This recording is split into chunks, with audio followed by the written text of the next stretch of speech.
ইফতারে পাতলা খিচুড়ি খাওয়ার ধুম। হ্যাঁ, সত্যি তাই। সারাদিন রোজা রেখে ঘি দিয়ে তৈরি পাতলা খিচুড়ি খেতে ছুটে আসছেন রোজাদাররা।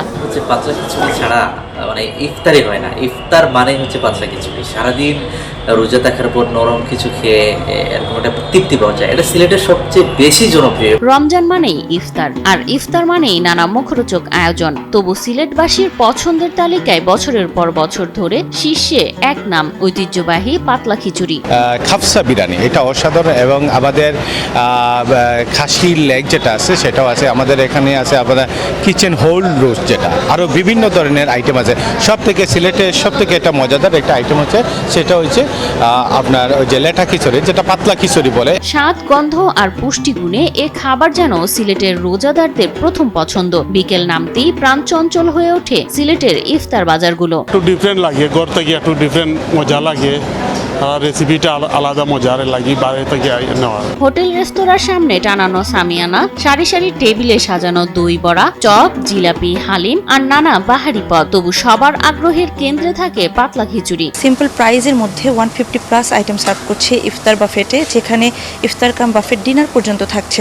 মাস সারাদিন আমরা উপবাস থাকার বৈজ্ঞানিক ডাক্তারি থিওরি হলো আপনার নরম খিচুড়ি খাবে, এই জন্য আমরা নরম খিচুড়ি খাই। আর দেখবেন অন্যান্য সাইডে অনেক বেশি ভাজা পোড়া থাকে, আমাদের খাবারে 50-50 থাকে। সালাদ আইটেম থাকে, ভাজা পোড়াও থাকে, আবার লাইক যেটা খুব বডির জন্য খুব ভালো। চাল, ডাল, ঘি, সবজি আর বিভিন্ন মশলার নিখুঁত মিশ্রণে তৈরি এই পাতলা খিচুড়ির স্বাদ অনন্য। রেস্তোরাঁ, হোটেল বা বাড়ির সব জায়গাতেই ইফতারে অপরিহার্য এই খিচুড়ি। এটা বাগার দেই, এটা লাগে স্পেশাল। আমরা সম্পূর্ণ মানে ঘি দিয়ে এটা ভাগ করি। সিলভার টিপ কন্ট্যাক্টে তৈরি নিরাপদ ও নান্দনিক ক্লিক সুইচ নির্ভরতা জীবন জুড়ে। চিকিৎসকরা বলছেন, সারাদিন রোজার পর শরীরের জন্য সবচেয়ে উপকারী হলো সহজপাচ্য খাবার। পাতলা খিচুড়িতে থাকা ডাল, চাল ও সবজি দ্রুত শক্তি যোগায়, হজমে সহায়তা করে এবং রোগ প্রতিরোধ ক্ষমতা বাড়ায়। খিচুড়ি খাবার পছন্দ, এবং খিচুড়িতে দেখা যায় যে গরিবের আমিষ বলা হয় ডাল। ডাল এখানে প্রাধান্য পেয়ে থাকে।